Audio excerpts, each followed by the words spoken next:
आज हम लोग क्लास 10th का चैप्टर 7 यानी एक्सरसाइज 7.2 में क्वेश्चन नंबर 6 तक बनाए हुए हैं।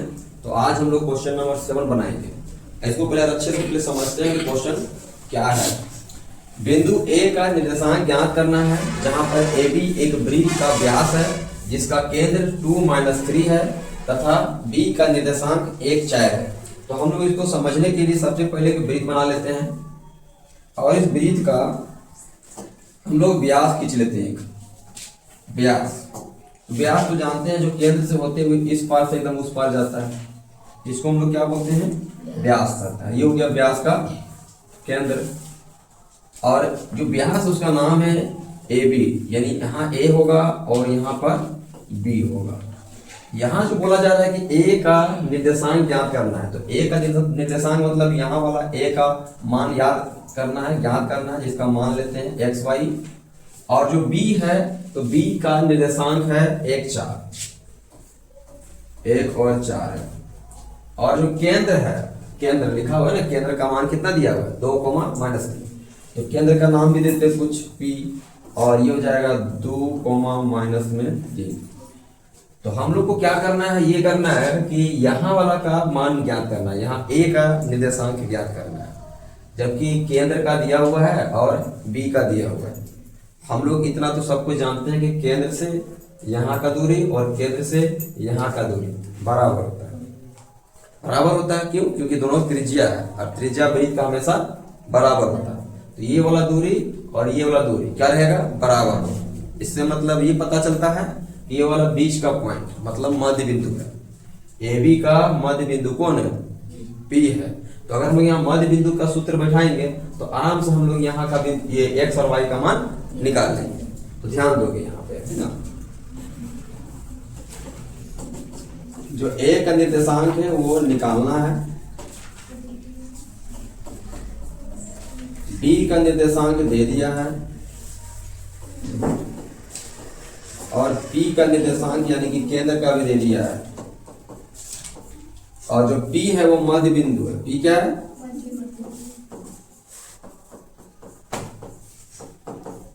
मध्य बिंदु है।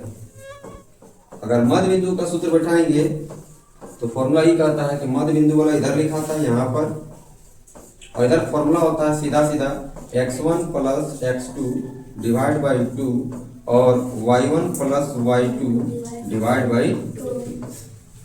अगर हम यहाँ देखें तो ये समझना होगा कि P वाला तो यहाँ आ गया है ना, तो यही दोनों में क्या कहलाएगा, एक को कहलाएगा x1 y1 और एक को कहलाएगा x2 y2। अगर ये वाला कहलाएगा x1 तो ये कहलाएगा y1, यहाँ वाला ये कहलाएगा x2 तो ये कहलाएगा y2।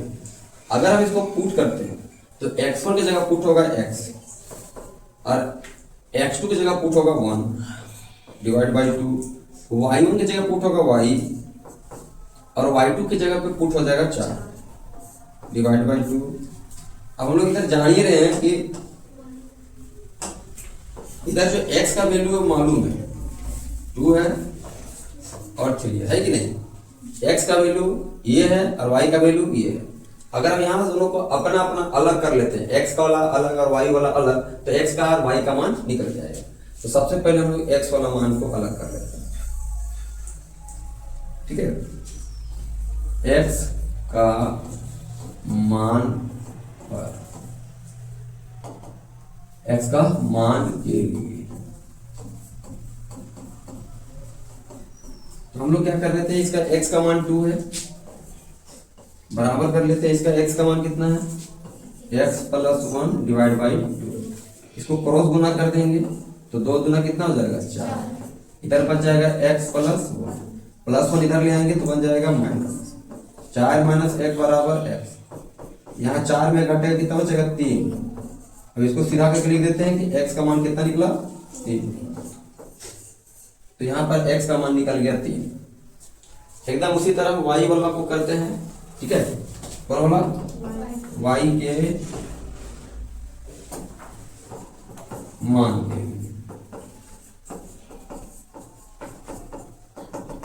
तो यह क्या दिख रहा है, y का मान -3 है और यहाँ y का मान कितना है, y + 4/2। क्रॉस गुना करेंगे 3 दूना कितना हो जाएगा माइनस में 6, y प्लस 4, प्लस 4 इधर आएगा तो माइनस 4 बनेगा, इधर बचेगा y, घटा देंगे तो माइनस में 10 बराबर हो जाएगा y, सीधा लिखेंगे तो y बराबर क्या निकलेगा माइनस में 10। यानी हम लोग ये कह सकते हैं अतः कि जो a का मान है, a का निर्देशांक जो x और y था उसमें से हम लोग जान गए x का मान कितना है 3 और y का मान कितना है माइनस में 10। और यही वाला हम लोग को ज्ञात करना है कि a का निर्देशांक ज्ञात करना है कि यहाँ वाला का निर्देशांक क्या होगा अगर केंद्र दिया हुआ है और एक छोर का निर्देशांक दिया हुआ है। तो बात समझ में आ रहा है ना। अब क्वेश्चन नंबर 8 को समझो, इसमें क्या बोल रहा है। इसमें बोला गया कि यदि a और b क्रमशः दो बिंदु है, पहले हम लोग ये दो बिंदु बना लेते हैं, ये एक बिंदु है a और ये एक बिंदु है b, और इस a बिंदु का निर्देशांक दिया हुआ है 2, -2, अच्छा माइनस यहाँ भी, और b का निर्देशांक है 2, -4। अब इन दोनों को मिलाएंगे तो सीधी सी बात है भाई कि रेखा बनेगा। क्या बनेगा? एक रेखा बनेगा इसका। और इस रेखा पर कोई बिंदु P है तो P बिंदु, जो बिंदु P के निर्देशांक ज्ञात करना है हम लोग को, कहीं पे यहाँ पे P भी होगा, अब पता नहीं कहाँ लेकिन है कहीं पे, तो फिलहाल अभी यहाँ मान लेते हैं P है और इसी का निर्देशांक हम लोग को निकालना है।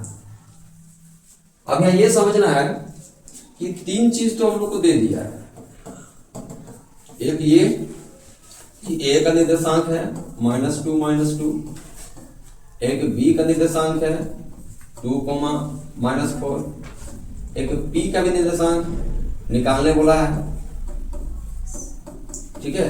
और हम लोग यहाँ पर अनुपात यहाँ से हम लोग को दे दिया है AP = 3/7 AB। तो यहाँ पे जो AB दिख रहा है गुना में, उसको यहाँ लाएंगे तो बन जाएगा भागा में AB और बन जाएगा ये इस तरह से। इधर दिख रहा है 3/7, क्या दिख रहा है?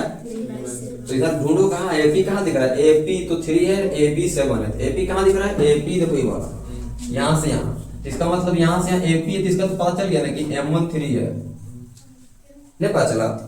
A से P तक में पता चल रहा है कि M1 3 है, और AB पूरा 7 है, तो दिमाग लगा थोड़ा सा, AB पूरे 7 है और यहाँ 3 है, तो कितना बचेगा? AB पूरा 7 है, AP 3 है, तो ये कितना बचा? 4 बचा। तो हम लोग यहाँ कह सकते हैं कि अगर M1 यहाँ पे हम लोग का 3 है तो M2 हम लोग को यहाँ कैसे पता चलेगा? 7 में 3 घटा देंगे तो पता चल जाएगा कि 4 है, और ऐसे पता चला कि हम लोग का M1 M2 का अनुपात कितना मिलेगा? 3:4। अब हमारे पास अनुपात भी है, दोनों तरफ का बिंदु भी है, और यहाँ का बिंदु निकालना है, किसके लगाएंगे हम लोग? कौन सा सूत्र? विभाजन सूत्र। क्या लगाएंगे? हाँ, तो विभाजन सूत्र से हम लोग को पॉइंट मिल जाएगा, क्योंकि विभाजन सूत्र में यही चीज बताया गया था कि जब आपका दो निर्देशांक दिया हुआ हो और M1 M2 दिया हुआ, इधर बोला का M2 हो जाएगा 4, है ना। इसका जब सूत्र बैठाएंगे तो Pxy जिसका वैल्यू निकालना है उसका फॉर्मूला जाता है M1x2 + M2x1, और यहाँ जाता है M1 + M2, एकदम सेम टू सेम यहाँ भी आएगा M1y2 + M2y1 / M1 + M2। अब हम लोग यहाँ पे इसका वैल्यू को रखते हैं, रखने के टाइम बस ध्यान देना है कि ये जो छोर में दिखता है ना, यही सब x1 और y1 कहलाता है। देखो ये x1 कहलाएगा, ये y1 कहलाएगा, ये x2 कहलाएगा और ये y2 कहलाएगा। अब बस देख के पुट करना है। M1 M2 यहाँ 3 और 4 है, तो M1 तो 3 हो गया, M1 3 हो गया, x2 देखो यहाँ दिखेगा 2, प्लस करेंगे, M2 तो दिख रहा है 4, x1 दिखेगा यहाँ पे माइनस में 2, और नीचे M1 + M2 है तो 3 + 4 है। यहाँ भी पुट करेंगे, M1 में 3 आएगा, y2 में देखेंगे तो माइनस में 4 है, प्लस है M2 तो 4 है, और y1 दिख रहा है माइनस में 2, डिवाइड बाई 3 + 4। अब यहाँ ये हम लोग को समझना है कि 3 2 जा कितना हो जाएगा 6, और यहाँ 4 2 जा माइनस में 8, डिवाइड बाई 7, यहाँ हो जाएगा माइनस में 12, 3 4 जा 12, और यहाँ से मिलेगा माइनस में 8 डिवाइड बाई 7। अगर यहाँ सब्ट्रैक्ट करते हैं तो होगा माइनस में 2/7, और यहाँ अगर ऐड करते हैं क्योंकि माइनस माइनस प्लस होता है तो माइनस 20/7। और ये हम लोग का निकला कहाँ का निर्देशांक, जिसका x का वैल्यू माइनस 2/7 हुआ, y का वैल्यू माइनस 20/7। आई बात समझ में आता? ये हम लोग का लगभग क्वेश्चन नंबर 1 के जैसा है, नहीं कि दोनों पॉइंट दिया है, बीच का पॉइंट निकालना है। बस थोड़ा सा मेहनत करना पड़ता है किसके लिए, m1 m2 के लिए। m1 m2 पता चल जाएगा तो डिवाइड सूत्र में रख देने से इसका काम हो जाएगा। तो इसका आंसर इतना है ना।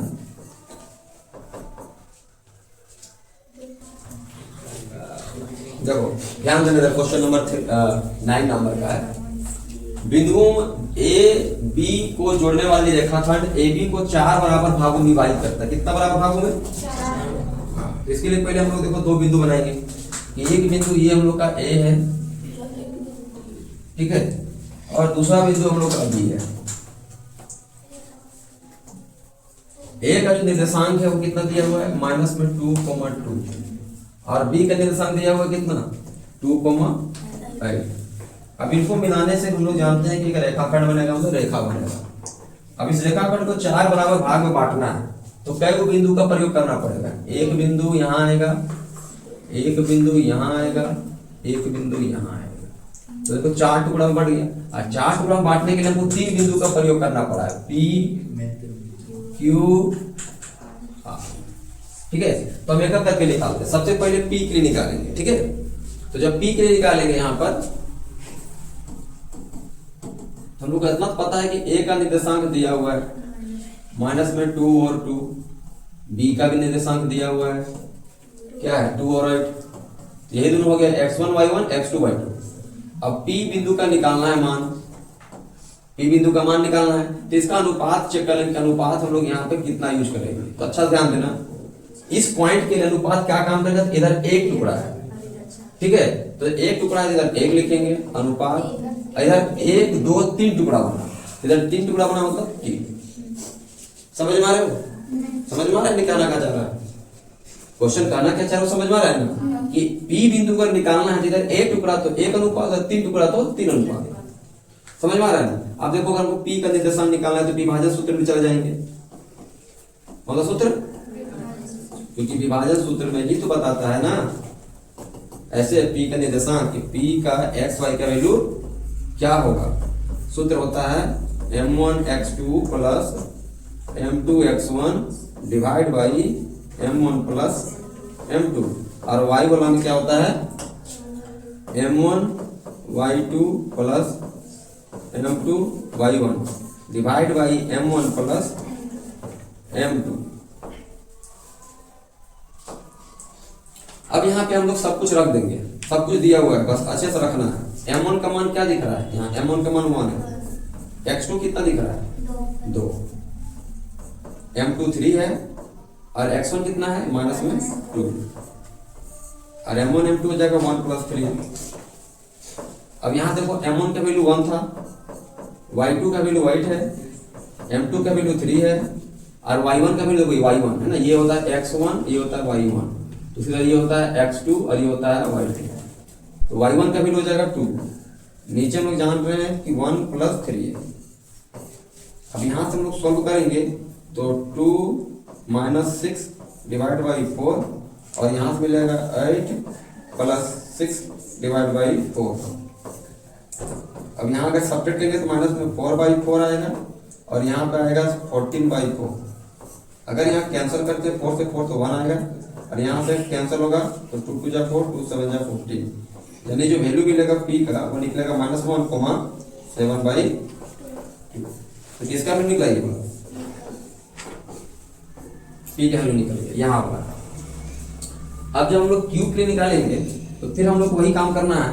Q के लिए फिर से विभाजन सूत्र लगाना है।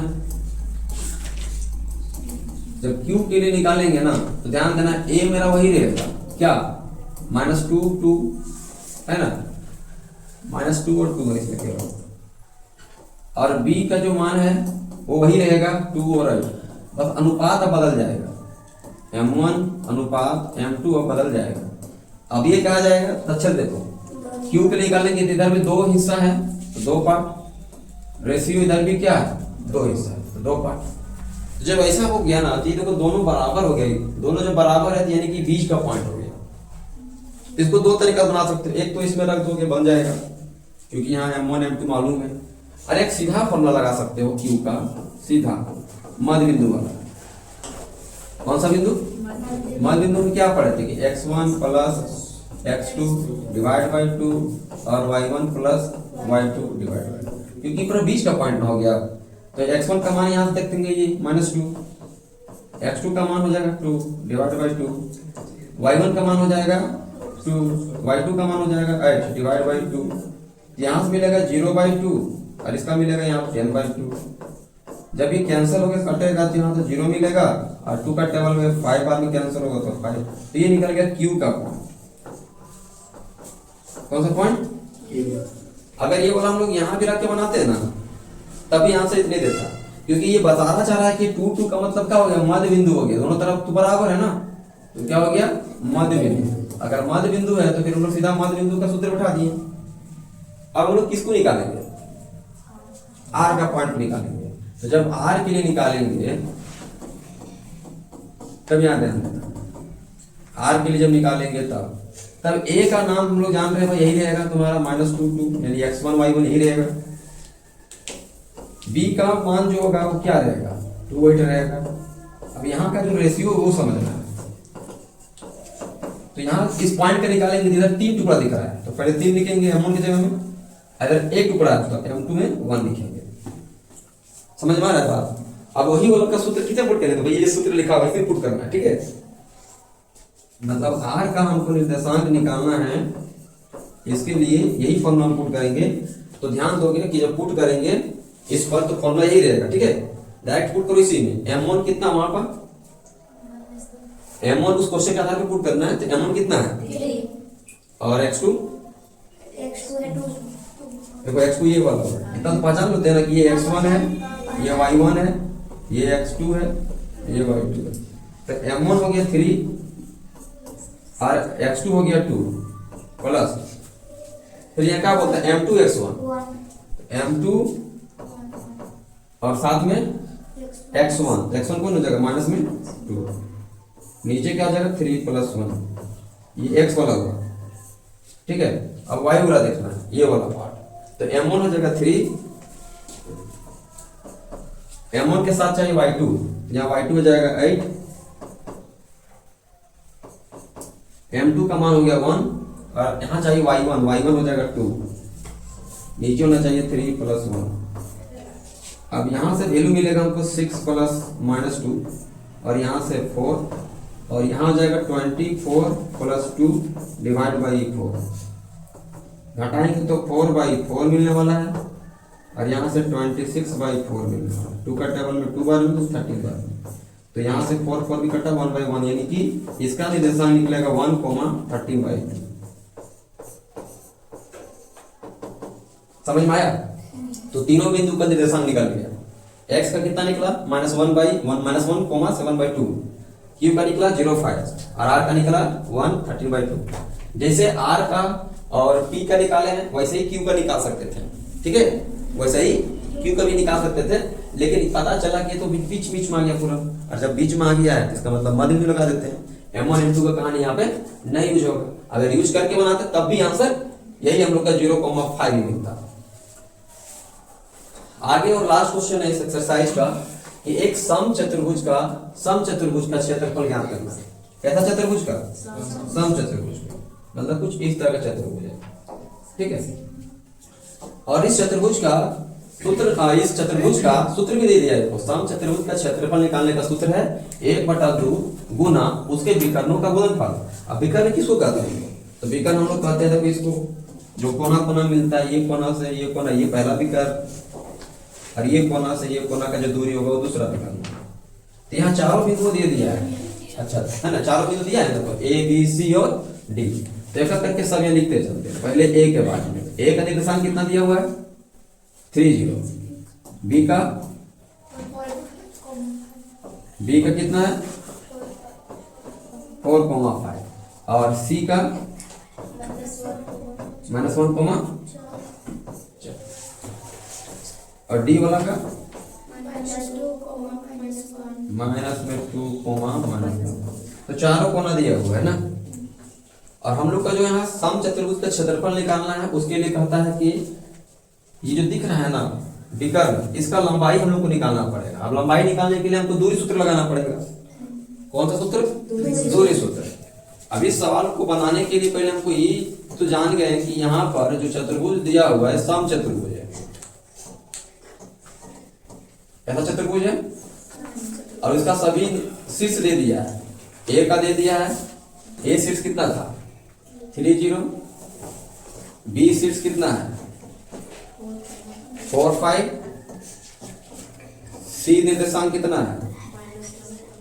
-1, 4। और डी वाला कितना है? -2, -1। ठीक है, ये चार वो है जो चार वो सम चतुर्भुज का शीर्ष है। अब हमको सबसे पहले यहाँ पे चाहिए विकर्ण के बारे में। और विकर्ण कौन वाला? AC और BD दिख रहा होगा विकर्ण। तो सबसे पहले हम विकर्ण AC के बारे में बात करेंगे। तो AC का अगर दूरी निकालना है तो हमको दूरी सूत्र लगाना पड़ेगा। और दूरी सूत्र क्या कहता है कि x2 - x1 का whole square plus y2 - y1 का होल स्क्वायर। अब यहाँ पहले A और C के आधार पर ही रखना है, इसीलिए यहाँ देखना ये x1 y1 और ये वाला x2 y2 होगा। ठीक है, तो पुट करेंगे तो कैसे पुट होगा? तो यहाँ होगा -1 फिर माइनस और x1 में जाएगा 3 इसका स्क्वायर प्लस 4 - 0 का स्क्वायर। और इस तरह से यहाँ हमको मिलेगा -3 का और -1 का यानी -4 का स्क्वायर और यहाँ से 4 का स्क्वायर। ठीक है, अब 4 का स्क्वायर होता है 16, फिर यहाँ से मिलेगा 4 का स्क्वायर 16, ये माइनस का स्क्वायर हो गया प्लस। ठीक है, और 16 का हो गया ये 32 और 32 से कितना निकलेगा? तो 4√2।